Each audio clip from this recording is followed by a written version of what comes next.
হত্যাকাণ্ডের শিকারে পরিণত হয়েছেন, তার আগের দিন বিকালেও আমরা অনেকক্ষণ টেলিফোনে অনেক কথাবার্তা বলেছি। 9:30টার দিকে আমরা জানতে পারি যে এরকম আহ, আমরা তো আসলে তখন জানতে পারিনি। আহ, হঠাৎ দেখলাম যে সেনা সেনাপ্রধানের যে সামরিক সচিব উনি এসে সেনাপ্রধানকে কিছু একটা কানে কানে বললেন। এরপরে উনি ওখান থেকে উঠে চলে গেলেন। জেনারেল শাকিল কথা বলতে চাচ্ছিলেন, এটাই হলো আসল ব্যাপার। তো উনি উঠে চলে গেলেন এবং সাথে সাথে উনি সিজিএস কে বললেন যে আসতে।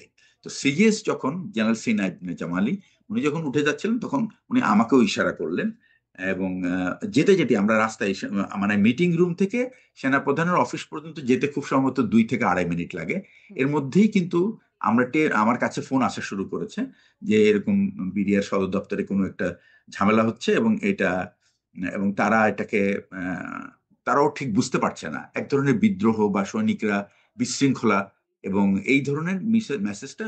আমার যে প্রতিপক্ষ বিডিআরে উনি ছিলেন শহীদ কর্নেল আনিস, উনি আনিসুজ্জামান। উনি ছিলেন বিডিআর এর অপারেশন পরিচালক, অপারেশন এবং পরিচালক প্রশিক্ষণ, ওনারা দুটো মিলে একটা দায়িত্ব পালন করেন। উনি আমাকে ফোন করে বললেন যে এরকম আমাদের এখানে সৈনিকরা গন্ডগোল করছে এবং আমরা সবাই নিরস্ত্র, কিন্তু কিছু আর্মড সোলজার এসে তারা ইনডিসিপ্লিন অ্যাকশন করছে এবং আমার মনে হয় যদি এরকম বড় কিছু হয়ে যায় তাহলে কিন্তু তোমাদের হেল্প লাগবে। সুতরাং তাড়াতাড়ি তুমি আমাদেরকে সাহায্য করার জন্য, আমাদেরকে এখান থেকে উদ্ধারের জন্য ব্যবস্থা করো।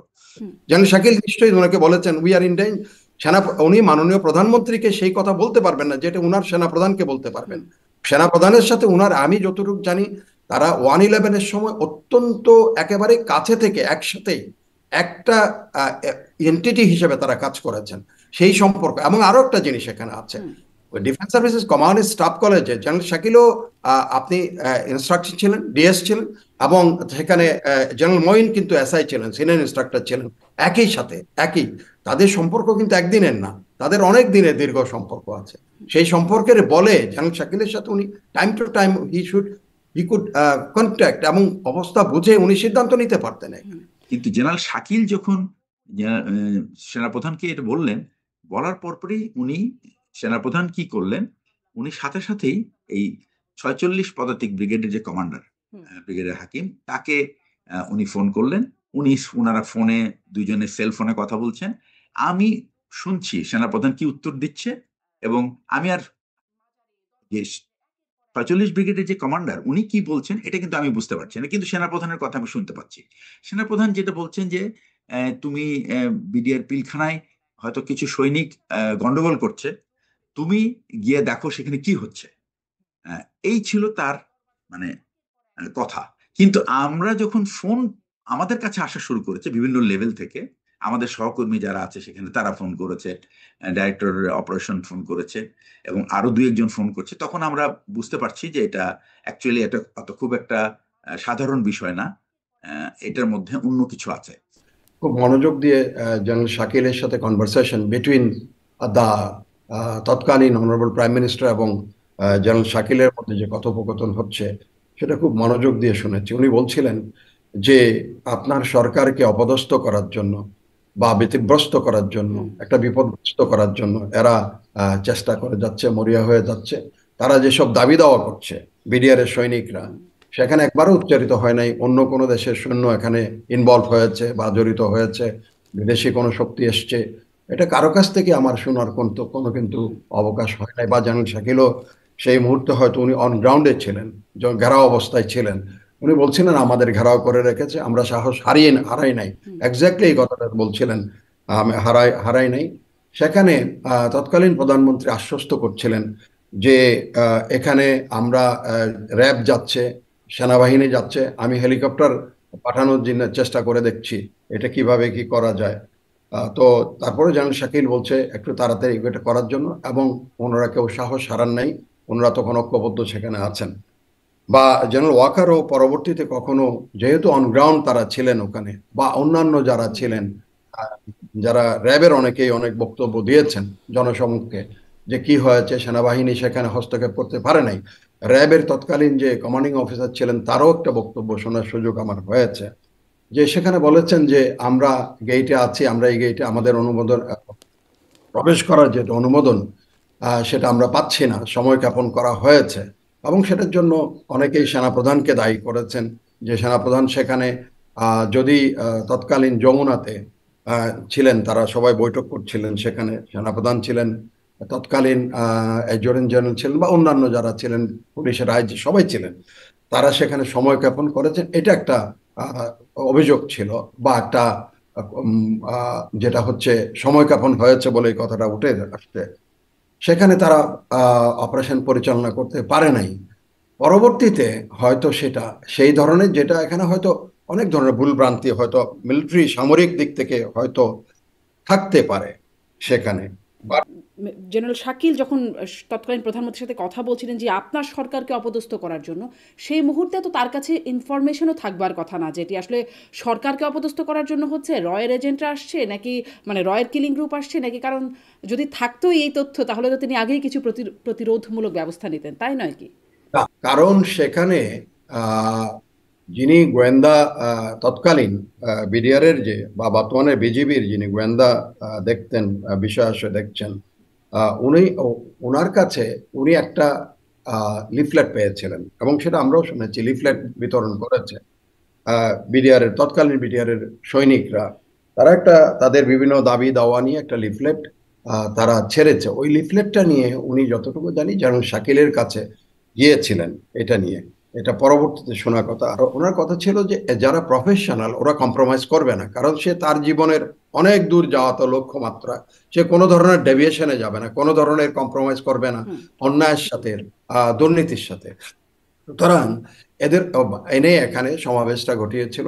এবং তারা যেটা করেছিলেন, তারা তাদের সেক্টর কমান্ডাররাই বিশেষ করে সেক্টরগুলোতে একেবারে কড়াকড়িভাবে তারা দুর্নীতির বিরুদ্ধে তারা একটা অবস্থান নিয়েছিলেন। এবং সেটাকে আমি যতটুকু জানি, বিডিআর এর যারা একটু উপরে ডিডি, ডিডি তারা বলে ডিডি এবং এডিএ, হুম। তারা ডেপুটি ডাইরেক্টর এবং অ্যাসিস্ট্যান্ট ডেপুটি ডাইরেক্টর, এদের গ্রুপটা এরা অনেক সিনিয়র, এরা তখন এটার বিরুদ্ধে তারা অবস্থান নেয়, যে তারা যদি এই দুর্নীতির মধ্যে, তারাও কিন্তু অনেক সম্পদ আহরণ করেছিলেন সেই সময়ে। এগুলো কিন্তু এটা সত্য, ধ্রুব সত্য। সাথে সাথে আমি আর অপেক্ষা না করে, এবং এই যে একটা অসামরিক কথাবার্তা, যে দেখো ওখানে কি হচ্ছে, এই শব্দটা আমার খুব একটা পছন্দ হয় না, কারণ আমরা সেনাবাহিনীতে এই ধরনের আদেশ দিতে অভ্যস্ত না।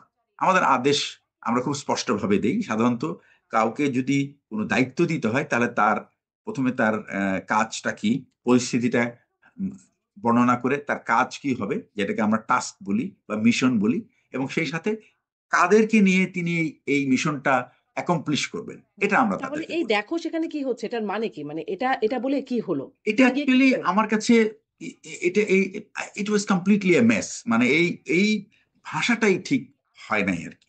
এবং এইটারই কিন্তু সুযোগ নিয়েছে সবাই। সাত জিজ্ঞাসা করে নিই। আপনি যেহেতু হ্যাঁ, বলছিলেন মনিটরিং করবে যে যথেষ্ট মানে গতিতে কাজ করছে কিনা, যাচ্ছে কিনা, জি, যথেষ্ট ছিল জি, কি আসলে? যথেষ্ট গতিতে যাচ্ছিল? হ্যাঁ, আমি বলবো যে ওই মুহূর্তে যে আমরা যে পরিস্থিতি আমরা শুনছিলাম, ওই মুহূর্তে ইট ওয়াজ গুড এনাফ। কারণ আমাদের কাছে যে সমস্ত অস্ত্র ছিল, একটা ইনফেন্ট্রি ব্যাটালিয়নের যে হেভি অস্ত্র যেগুলি বলে, হুম। সেই অস্ত্রগুলি কিন্তু যথেষ্ট, ওগুলি কিন্তু বিডিআর এর কাছে নাই, ওই ধরনের অস্ত্র নাই। সুতরাং এই অস্ত্র কিন্তু যথেষ্ট, তিনটা ব্যাটালিয়নের এই অস্ত্রগুলি যথেষ্ট পাওয়ারফুল, এবং এগুলির কিন্তু লাইভ অ্যামুনেশন ছিল সাথে, এবং এরা সব অ্যামুনেশন সহ, এই ইজ ফাইটটা দ্য হলো না কেন? প্রিন্সিপাল। আপনি যেটা মানে কন্টিনিউ করছেন সেটাই বলবেন। আমি একটু প্রশ্ন করলাম যে হ্যাঁ, সব এখন ঠিকঠাক ফাইটটা কেন গতিতে ছিল হলো না কিন্তু আমি ফাইটটা আপনাকে বলি। হ্যাঁ। হ্যাঁ, ফাইটটা হলো না কেন? কারণ এখানে আরেকটা মানে আরেকটা অথরিটি বা কর্তৃপক্ষ পুরো ব্যাপারটাকে আমাদের নলেজের বাইরেই ওভারটেক করে ফেলেছে। হঠাৎ করে আমার স্টাফ একজন বলল যে, স্যার এই বিডিআর তো স্যার এমপিরা দেখি ফ্ল্যাগ নিয়ে তারা তো গেটের দিকে, গেটের কাছে চলে গেছে। আমরা তো চিন্তা করলাম যে এমপিদের তো, আমরা তো এমপিদেরকে ওখানে এক্সপেক্টই করছি না। এবং টিভিতে দেখলাম যে এরকম মুন্নি সাহার কাভারেজ হচ্ছে, এবং সে বিডিআর এর সব বঞ্চনার কাহিনী, সে আমাদেরকে সে কাল্পনিক কাহিনীগুলি তুলে ধরছে। তো তিনি বলছিলেন যে তাঁরা যখন অপেক্ষমাণ ছিলেন তখন নাটকীয়ভাবে মানে গেট দিয়ে ঢুকে গেলেন সাদা পতাকা হাতে।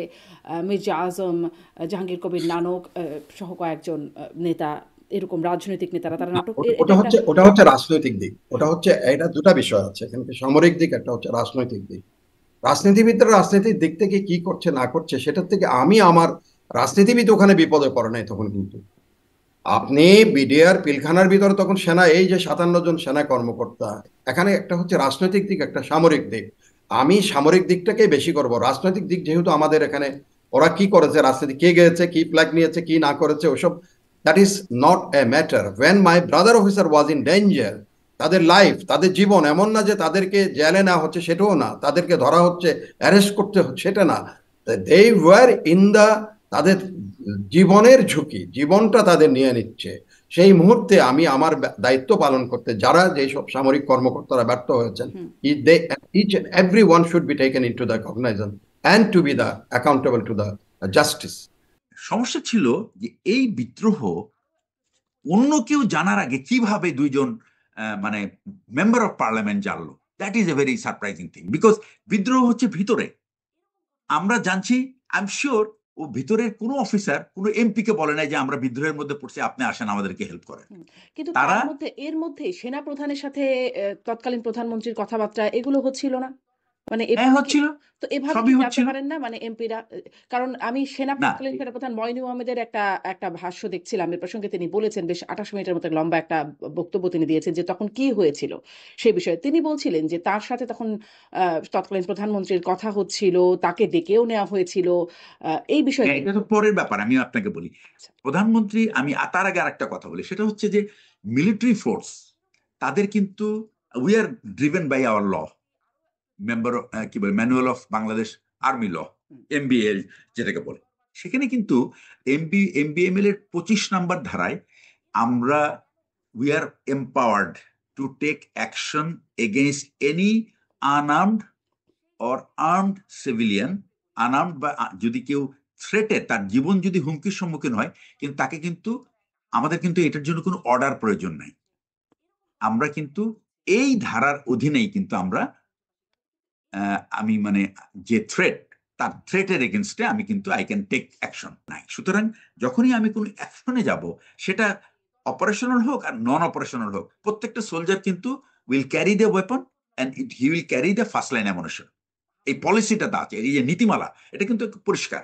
তো এই ব্যাপারে সেনাবাহিনীর যে ফোর্সটা পাঠানো হয়েছিল, ইট ওয়াজ সেলফ কন্টেন্ট।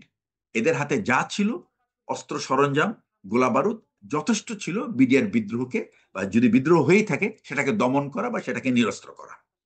এবং যখন একটা সোলজার, আমি যদি একটা অপারেশনে যাই এবং আমি যদি একটা মানে আমার প্রতি যদি গুলি ছোড়া হয়, আমার কিন্তু কোনো অর্ডার দরকার নাই। It is my sole duty to respond to that fire.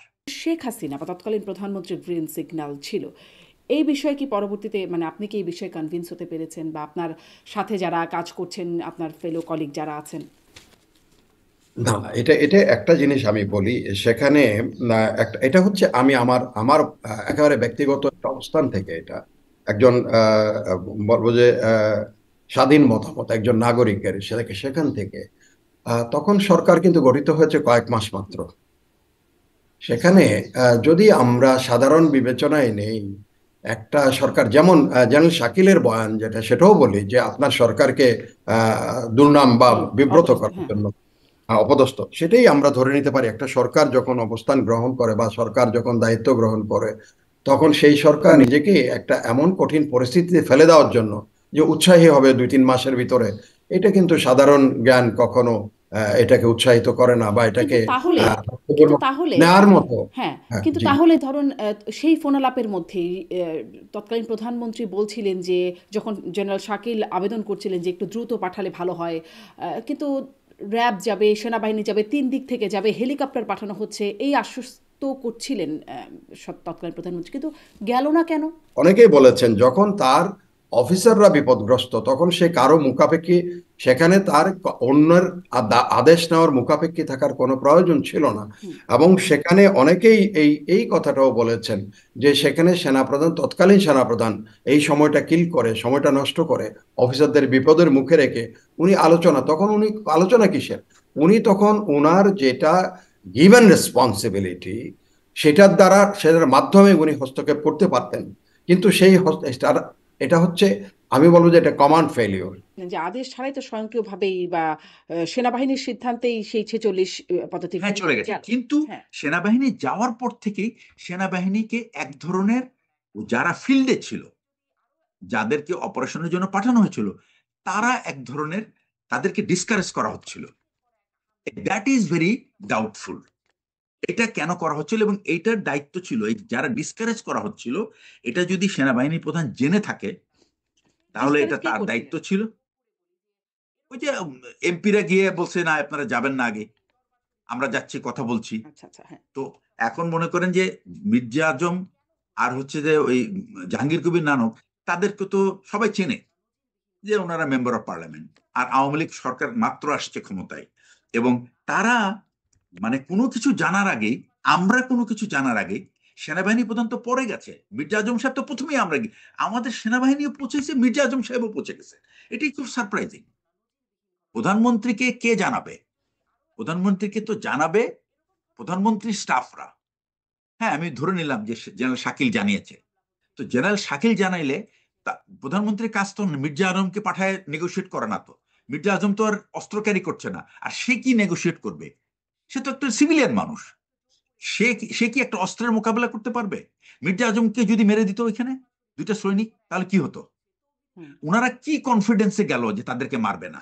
না শুধু এখানে পণ্য সেনাপ্রধান না, মুভমেন্ট, ধরেন একজন রাজনীতি, প্রধানমন্ত্রীর সাথে যখন আমি কথা একটু শেষ হচ্ছিল। করি, আমি একটু শেষ করি। একজন রাজনীতিবিদ গুরুত্ব বুঝবেন না, মিলিটারি অপারেশন কি করে করতে হবে, তাহলে উনি মিলিটারি কমান্ডার হয়ে যেতেন, তাহলে উনি সেনাপ্রধান হয়ে যেতেন। এখানে রাজনীতির দোষারোপের থেকে আমি বেশি করে জোর দিব যে আমাদের যেখানে সেনাবাহিনী, সামরিক বাহিনী প্রস্তুত, 46 ব্রিগেড মুভ করেছে, সেখানে র্যাব গেটে গিয়ে দাঁড়িয়ে আছে, সেখানে এটার হচ্ছে আমরা যেটা বলি সেনাবাহিনী দেশের ডেটারেন্ট এফেক্ট, আপনি নিবারণমূলক। সেখানে তার যদি, হ্যাঁ, ক্যাজুয়ালিটির ভয় অনেকে করতে পারতো, অতিরিক্ত ক্যাজুয়ালিটি হয়ে যেতে পারে, যেহেতু এটা ঘনবসতি সম্পন্ন এলাকা। আবার দুটা পক্ষের মধ্যে আমাদের একই দেশের একটা অক্সিলারি ফোর্স, একটা মেইন ফোর্স, তার মধ্যে যদি কোনো ধরনের একটা সংঘাত শুরু হয়, এটা ব্যাপ্তি লাভ করতে পারতো, এটা দেশে দেশে দেশের প্রত্যন্ত অঞ্চলগুলিতে ছড়িয়ে পড়তে পারতো। প্রত্যেকটা সেনাবাহিনীর সামরিক গ্যারিসন সেখানে তার বিডিআর-এর সেক্টরগুলির উপর আক্রমণ পরিচালনা করতে পারতো, শুরু হয়ে যেতে পারতো। এবং এটা এক ধরনের, হয়তো আজকে গৃহযুদ্ধ এড়ানো গেছে, সেটা কিন্তু আমরা হয়তো গৃহযুদ্ধ হয়নি বলে এখন মনে হচ্ছে যে এখন তো কেন গৃহযুদ্ধ ছড়ানো হয় নাই, এরকম কথা আমরা বলতে পারি না।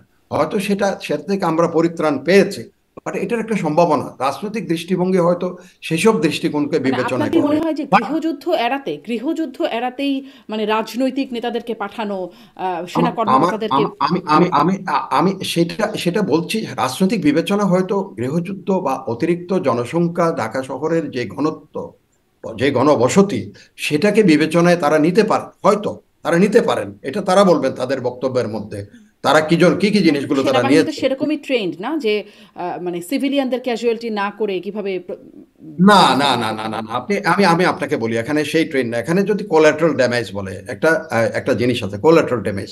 আপনি কোনো কিছুর মধ্যে নাই, আপনি ঘুমাচ্ছেন, আপনার বাড়ি ঘর ওখানে আছে, চারিদিকে তোর এই ধানমন্ডি এলাকায় মানুষ চারিদিকে, ওই পারে ওই পারে, ওদিকে নিউ মার্কেট থেকে শুরু করে এদিক উত্তর দক্ষিণ। আপনি যখন এই গুলিটা, once you fire you can get it back.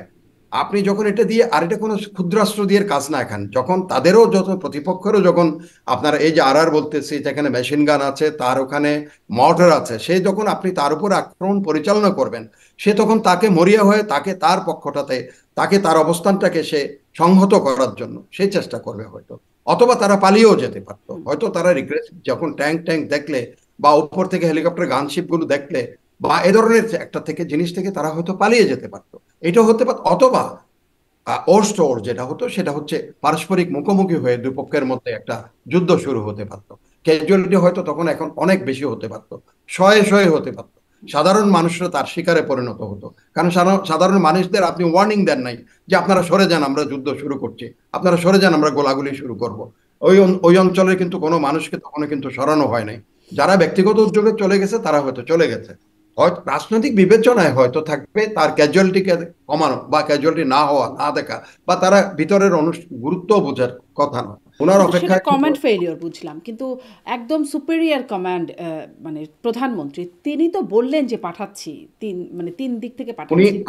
এখন প্রশ্ন আসবে যে প্রশ্ন এসছে, এবং সেটা আমার মনে হয় তদন্ত কমিশন স্পষ্টীকরণ করা তাদের উপরে, সেটা দায়বদ্ধতা তাদের উপরে। এখন তারা তাদের সাক্ষাৎকার নিয়ে কেন হস্তক্ষেপ হলো না, কেন সেনাবাহিনী গেল না, কেন আহ, আপনার র্যাব সেখানে গেইটে গিয়ে অপেক্ষমান ছিল, সেখানে তারা কেন প্রবেশ করলো না, কি কি কারণে, সেই কারণগুলো ব্যাখ্যা করতে হবে, এবং সেই কারণগুলি নিশ্চয়ই স্বাধীন তদন্ত হ্যাঁ, যেমন কমিশনে ধরেন আসবে। আমার সেখানে দুটো গত জিনিস, অনুষ্ঠানে ছিলেন ব্রিগেডিয়ার জেনারেল জিয়া হাসান, তিনি ওই সময় অপারেশন পরিচালক ছিলেন, তিনি বলছিলেন যে তারা অপেক্ষমান ছিলেন, কিন্তু মানে তাদেরকে যাওয়ার সেই কমান্ড তাদেরকে সেখানে সেখানে আমি জানি না উনি তো ডাইরেক্টর মিলিটারি অপারেশন ছিলেন, ওনারও একটা বড়সড় দায়িত্ব পড়ে যে তার অপারেশনাল এশালন গুলোকে কিভাবে সেখানে, এবং তার আদেশ নেওয়া তার প্রধান থেকে, ওনার সরাসরি তখন চিফ অফ জেনারেল স্টাফ, এবং তার উপরে হলো সেনাবাহিনী প্রধান, তাদের থেকে অবিলম্বে আদেশ গ্রহণ করা। আদেশ গ্রহণ করার জন্য ওনার কি কি তৎপরতা ছিল সেটা হয়তো নিশ্চয়ই উনি ব্যাখ্যা করেছেন কিনা আমি জানি না। উনি যদি তৎপর থাকতেন যে আদেশ গ্রহণ, because he was on ground, he was the man who was suppose to issue the operational order, যেটাকে ও বলে অপারেশনাল অর্ডার, যেটা সেটা প্রেরণ করার জন্য, এবং সৈন্যদের সাথে সাথে কোন দিক থেকে কি করবে এগুলোর জন্য উনি কিন্তু চিফ অফ জেনারেল স্টাফ থেকে, এবং চিফ অফ জেনারেল স্টাফ যিনি ছিলেন জেনারেল সিনা ইবনে জামালি, ওনার মাধ্যমে উনি সেনা প্রধান থেকে কি কি দায়িত্ব তখন করণীয় জানতে চেয়েছেন কিনা, সেই সব বক্তব্যগুলি আমি আশা করি যে, যেহেতু আমরা এটা পড়ার এখনো সময় হয়নি, কিন্তু সেখানে ওনাদের এই বক্তব্যটা, ওনাদের এই ন্যারেটিভটা আসা উচিত। আমি সিজিএস থেকে চেয়েছিলাম, সিজিএস আমাকে এই বলেছে, বা সিজিএস বলবেন যে আমি সেনাপ্রধানকে বলেছিলাম এই কাজ করার জন্য, যে আদেশ চেয়েছি, কিন্তু সে আদেশ আমরা পাইনি। তখন জেনারেল মঈনকে বলতে হবে কেন তুমি আদেশ দিতে ব্যর্থ হয়েছে। যেখানে কোনো মানুষই যাওয়ার সাহস পাচ্ছে না, সেখানে মির্জা আজম সাহেব এবং জাহাঙ্গীর কবির সাহেব, নানক, ওনাদেরকে কি কনফিডেন্সে তারা, যে বিডিআর এর কয়জন সৈনিক তাকে চেনার কথা। আমরা তো ধরেন পলিটিক্সের খোঁজ রাখি, সে চাকরি থাকতেও রাখি, সবাই রাখে, কিন্তু সৈনিকরা তো আর এত নলেজেবল হওয়ার কথা না। খুব আনইউজুয়াল যে বাংলাদেশের কোন সৈনিক আপনি বলতে পারবেন না যে 300 এমপি কে চিনবে, কিন্তু একটা সৈনিক এইখানে যদি 2টা এমপি কে মেরে, তারা যদি একটা ধরেন এমপি মাল, বিডিআর সৈনিকরা তাহলে মাল, কি তারা আর এটা দাবি করতে পারে যে তারা ঝুঁকি নিয়ে, নিজের জীবনের ঝুঁকি নিয়ে তারা সমঝোতা করতে গেছে? না, আমি এটাকে ইন্টারপ্রেট করবো ওইভাবে না, নিজের ঝুঁকি। কারণ সে তো জানেই না অ্যাকচুয়ালি কোথায় ঝামেলাটা তো অনেক পিছনে। সে তো বিডিআর এর সামনের গেটে গিয়ে কার সাথে নেগোশিয়েট করবে? বিডিআর এর বিডিআর এর একটা বিদ্রোহ হলে সে বিদ্রোহ কমান্ডারের সাথে করবে, তাই না? ওখানে তো কমান্ডার তো ওখানে ছিলই না, ওখানে তো ছিল সৈনিক, বিডিআর এর অস্ত্রধারী সৈনিক। তাদের সাথে কি সৈনিকদের সাথে আপনি কি সবার নেগোসিয়েশন, সৈনিকদের এই সাথে নেগোসিয়েশন যে তোমাদের যা যা বিদ্রোহের কারণ বা অসন্তোষের কারণ সেগুলো সলভ করা হবে, এটা কি বললে মানে আমার কি reasonable? এটা this is not the art of negotiation. এটা যদি করে থাকে তাহলে শোনো বালখিল্যতা, এবং একটা হলো তার বালখিল্যতা, আর 2 নম্বর হলো উনি ওভার কনফিডেন্স ছিলেন, because he knows what is going on inside. এটা অনেক আগেই জানে। এটা হলো একটা। সেকেন্ড কথা হচ্ছে যে আমরা তো জানতে পারি নাই বিডিআর এর ডিজি কে মারা হয়েছে কিনা, কিন্তু ভারতীয় আমাদের বাংলাদেশের কোনো টেলিভিশন চ্যানেল জানতে পারে নাই, কিন্তু এনডিটিভি জেনে গেছে যে শাকিল সাহেবকে মারা হয়ে গেছে। কিভাবে সম্ভব? তো এটা এসবই অ্যাকচুয়ালি প্রমাণ করে যে এই বিদ্রোহটা ছিল একটা অ্যালিবাই। আমার কথা হচ্ছে এই যে রয়ের হাজারখানিক যে সৈন্যদের কথা বা লোকজনের কথা, এটা সৈনিক না এজেন্ট না আমি জানি না, এটা কোন ধরনের কথাবার্তা বলছে। তো হচ্ছে গোয়েন্দা একটা সংস্থা তাদের, তো আমাদের যেমন ডিজিএফআই গোয়েন্দা সংস্থার লোকজন, যদি এটা হয়তো তারা প্রকাশ্যে কোনো গোয়েন্দা সংস্থা কাজ করে এটাও আমি জানি না। গোয়েন্দা সংস্থাগুলি কাজ করবে সেটা হচ্ছে একেবারে নীরবে নীরবে, আপনি বুঝবেন না। আমি যে রয়্যাল লোক আপনি বুঝতেই পারবেন না। আমার এখানে যে সৈনিক যে রয়্যাল লোক হয় নাই, এটা যদি সেখানে রিক্রুট করে, that is a different thing, সেটাই সেভাবে। কিন্তু সরাসরি এটাকে আমার কাছে, যেহেতু আমিও এক সময় গোয়েন্দা সংস্থায় কাজ করেছি, এবং বিশেষ করে আরো কাউন্টার ইন্টেলিজেন্সে, সেখানে স্বরূপে কখনো গোয়েন্দারা এসে কাজ করে, এটা আমার কাছে একেবারে একটা মানে কল্পনার বাইরে। স্বরূপে কখনো গোয়েন্দারা কাজ করে না, সে আসবে অন্য রূপে। আপনার ভিতরে আপনার লোকেই রিক্রুটেড হবে, আপনার লোকেই সেই কাণ্ডটা করবে। যদি এই কথা বলা হতো যে বিডিআর এর এত লোককে রিক্রুট করেছে, তারা এই কাণ্ডটা করেছে, সেটা কিন্তু যৌক্তিক হতো। কিন্তু যদি বলা হয় যে একেবারে 900 লটবহর নিয়ে এখানে হত্যাকাণ্ডে করার জন্য, পরিচালনা করার জন্য আসছে, এটা আমার কাছে হাস্যকর এবং অবাস্তব মনে হয়। আচ্ছা, তাহলে যদিও এই তদন্ত কমিশনের প্রতিবেদনে আসছে, তারপরে আপনার কাছ থেকে একটু জানতে চাই যে ভারতীয় গণমাধ্যম এটি জানালো, এই তদন্ত কমিশনের বলা হচ্ছে, প্রতিবেদনে বলা হচ্ছে 921 জনের মতো ভারতীয় ব্যক্তি, তারা আসলে ভারতীয় নাগরিক, তারা এসে ঢুকেছিল বা তারা ছিল বাংলাদেশে এই সময়। বা- ভারত কি চেয়েছিল, সেই 921 জনকে কিভাবে ঢোকানো হয়েছিল, আহ, মানে এবং ভিতরে অস্ত্র শস্ত্র সেগুলো কিভাবে গিয়েছিল, একটু যদি খুব সংক্ষেপে আমাদেরকে বলেন। আচ্ছা, একটা জিনিস হচ্ছে যে বাংলাদেশে ওই সময় বিডিআর সপ্তাহ চলছিল, এবং বাংলাদেশের বিডিআর সপ্তাহতে সপ্তাহ উপলক্ষে আহ, ভারত থেকে তারা কিছু উপঢৌকন এনেছিল। এই উপঢৌকন নিয়ে যারা আসছে, ধরা হয় যে, বা ধারণা করা হচ্ছে তারাই ছিল এই উপঢৌকনের নামে আহ, আসছে ঠিকই, হয়তো অস্ত্রপাতি অন্যভাবে তারা পেয়েছে। নট দ্যাট এই 921 জনকেই যে অস্ত্র থাকতে হবে তা কিন্তু না। বিকজ আপনি বিডিআর এর ভিতরে যেহেতু আহ, একটা কথা হচ্ছে যে ওখানে কিন্তু বিডিআর যারা বিদ্রোহ করেছে তাদের কিন্তু একটা একটা গ্রুপ ছিল, তারা মুখে গামছা টামছা বেঁধেছিল। প্রশ্ন হচ্ছে, সে তার এই ডিমান্ডটা যদি লেজিটিমেট হয়, তাহলে সে গামছা বাঁধবে কেন? গামছা বাঁধার কথা না তো। যেন তার মানে পরবর্তীতে তাকে কার শনাক্ত করে ব্যবস্থা না নেওয়া হয় তার বিরুদ্ধে। না ব্যবস্থা প্রথম কথা হচ্ছে, তাহলে তার তার মানে কি শুরুতেই কি উদ্দেশ্যই ছিল কিল করা? ব্যাপারটা বুঝতে পেরেছেন তো? আমাদের সৈনিকদের তো, তারা তো রাগ করে বা তারা তাদের অভিযোগ জানায়, এটার জন্য তারা মুখ ঢাকে না।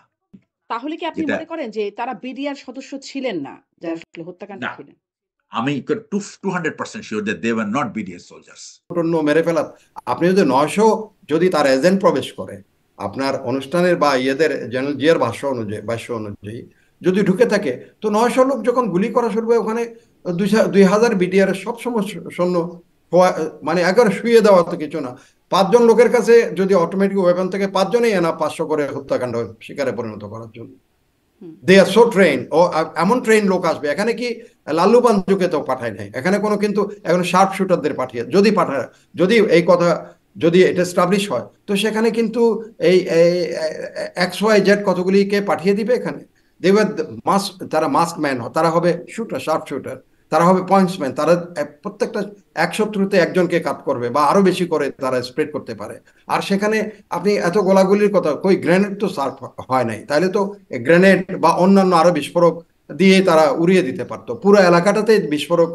এত মানুষ যদি আসে, তাহলে সেখান থেকে বিস্ফোরক, চারিদিকে বিস্ফোরক টিস্ফোরক একেবারেই সেট করে এটা সমস্ত একসাথে উড়িয়ে দেওয়া যেত। এটা তো করা যেত, সেগুলো হয় নাই। বিডিআর এর আমি 95% soldier were not involve in anything. যদি থেকে থাকে ওই 5%, এবং আমরা পরে খোঁজ পেয়েছি এই 5%-এর ভিতরে অনেকে যাদেরকে চাকরিচ্যুত করা হয়েছিল, তারা এসে তারা তাদের পুরনো ইউনিফর্ম পরে এসে এদের সাথে যোগ দিয়েছিল। তাহলে কারা হত্যাকারী, তাহলে আপনার বিশ্লেষণে কারা ছিল? আমার বিশ্লেষণে ওই যে একটা হলো যে ডিসস্যাটিসফাইড মাইন্ড যারা ছিল ওটা তো সোলজার। 5% বিডিআর। আর সেকেন্ড হচ্ছে 57 জন অফিসারকে কিল করার জন্য তো ইউ ডোন্ট নিড মানে 5000 soldier, hmm. You only need few hundred, or you maybe only dozen is good enough. কারণ অফিসাররা তো আনআর্মড, তাহলে ওই নট প্রশ্নটা ইভেন রয়ে গেল, কিন্তু ওই 1%। প্রশ্নটা রয়ে গেল, হত্যাকারী তাহলে কারা? বিডিআর এর ওই 5%, আরো কেউ? আচ্ছা, এখানে আমি বলি 5%? আপনাকে, আমাদের এর আগে 2001 সাল থেকে এই 2006 সালের মধ্যে দুইবার বর্ডারে আমাদের একটা ভারতের সাথে একটা যুদ্ধ পরিস্থিতি সৃষ্টি হয়েছিল বর্ডার ফোর্সের মধ্যে, দুই বর্ডার ফোর্সের মধ্যে। এবং এটা মেইনলি সাধারণত এই ধরনের ছোটখাটো ঝামেলা প্রায়ই হয়ে থাকে। এই ধরেন কাঁটাতারের বেড়ার পাশে এসে তারা নতুন বেড়া তৈরি করছে, হুম। অথবা এর মধ্যে একটা ছিল আপনার সিলেটে আর একটা ছিল রৌমারিতে। তো এই দুইটা জায়গায় আহ, স্বাধীনতা যুদ্ধে 71-এ একটা নদীর ভিতরে একটা ক্যাম্প করা হয়েছিল। সেই নদী ভেঙে ওই ক্যাম্পটা আপনার ভারতের অংশে চলে যায়। তো অ্যাকচুয়ালি কিন্তু এটা বাংলাদেশের অংশ, কিন্তু ভারত ওইটা দখল করেছিল বহুদিন। পরে যখন এই যে জেনারেল জাহাঙ্গীর সাহেব যখন স্বরাষ্ট্র উপদেষ্টা যখন ডিজি ছিলেন, তখন উনি এটার যখন সার্ভে করে দেখে যে যে জায়গাটা ভারতীয়রা দখল করে আছে ওইটা কিন্তু আসলে বাংলাদেশের অংশ। তো যেহেতু ওটা ওরা বাউন্ডারি দিয়ে রাখছিল শুধু, কিন্তু ফিজিক্যালি দখল করে নাই। তো একদিন বাংলাদেশের মানে বিডিআর গিয়ে ওই তাদের যে জায়গাটা, সেই জায়গাটায় তারা একটা ক্যাম্প করেছে। করার পরে এই যে তো তারা খুব ক্ষুব্ধ যে তাদের জায়গা এটা নিয়েছে। তো এটার একটা প্রতিশোধ নেওয়ার জন্য ওইখানে কিছু তারা সোলজার, ব্রাহ্মণবাড়িয়া এলাকায় তারা সোলজার বাংলাদেশের ভিতর ঢুকে যাওয়ার পরে ওখানে বোধহয় গোলাগুলি হয়েছে, হওয়ার পরে কিছু অফিসার বা তাদের সৈনিক মারা গেছে। এটা হলো একটা, এবং যেটা হয়তো নিউজ মিডিয়াতে কোথাও আসে নাই, কিন্তু পরে এটা প্যাচ আপ হয়েছে এবং ভুলটা করেছিল ভারতীয় বাহিনী। তারা মানে বাংলাদেশের সীমানার ভিতরে ঢুকে গিয়েছিল, এবং বাংলাদেশের ভিতরে সীমানার ভিতরে যদি ঢুকে যে কেউ জায়গা দখল করার চেষ্টা করে, এটা তো বিডিআর এর দায়িত্ব তাকে প্রতিহত করা। সো তারা প্রতিহত করেছে, এবং এই রাত্রেবেলা অন্ধকারের মধ্যে কিছু সৈনিক ক্যাজুয়ালিটি হয়েছে, বা দুই একজন অফিসারও মারা যেতে পারে। এটা হলো একটা। এবং পরে যখন এটা ফ্ল্যাগ মিটিং হয়ে যখন এটা সেটেল হয়েছে, তখন দেখা যায় একটু ভুলটা ছিল তাদের। ঠিক একইভাবে রৌমারিতেও কিন্তু এই কাজটা করেছিল, এবং ওইখানে রৌমারিতে 2001 সালে যখন হয়েছে, তখন এটা বাংলাদেশের যে বিডিআর এর মানে বিএসএফ এর যারা আছে তারা প্রায়ই ওই ইন্টারন্যাশনাল বাউন্ডারি ক্রস করে ভিতরে এসে ওই বাংলাদেশের মানুষের ধান টান কেটে নিয়ে চলে যায়। তো এটা একটা খুব নর্মাল সিনারিও। তো ওই সময় হচ্ছে কি, শীতের দিনে ওরা ওই যে ধান কাটার জন্য ভিতরে ঢুকছে, কিন্তু ওরা বুঝতে পারে নাই যে ওরা অ্যাকচুয়ালি অন্ধকার ছিল।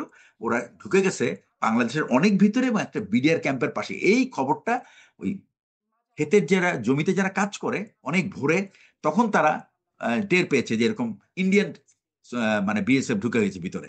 এটা বিডিআর কে বলছে যে ইন্ডিয়ান কিন্তু অনেক ইন্ডিয়ান বিএসএফ ভিতরে ঢুকে গেছে, আপনারা তাড়াতাড়ি পজিশন নেন, না হলে কিন্তু আপনাদের জায়গাটাকে দখল করে ফেলবে, এরকম একটা কিছু। তো যার ফলে যে ওই রাত্রেবেলা তারা চাতের দিক থেকে ট্র্যাপড হয়ে গেছে, এবং ওই ফায়ার খোলার ফলে ওখানে বেশ একটা বড় ক্যাজুয়ালিটি হয়েছে। তো এই দুইটা ক্যাজুয়ালিটি ইন্ডিয়ানরা তারা কখনো এটা মেনে নিতে পারে না, এবং এটার প্রতিশোধ তারা সুযোগ খুঁজছিল। এবং এই 2008 সালে বা 2009 সালে 25 ফেব্রুয়ারি ছিল সেই সুযোগ। কারণ এই ঘটনাগুলি 2001-এর পরে হচ্ছে খালেদা জিয়ার গভর্নমেন্ট আসছে, এবং বিডিআর কিন্তু কখনোই এই 5 বছর বাংলাদেশের মানে বিএসএফ কখনোই বাংলাদেশ বিডিআর এর সাথে কোনোদিন মানে পেরে ওঠে নাই।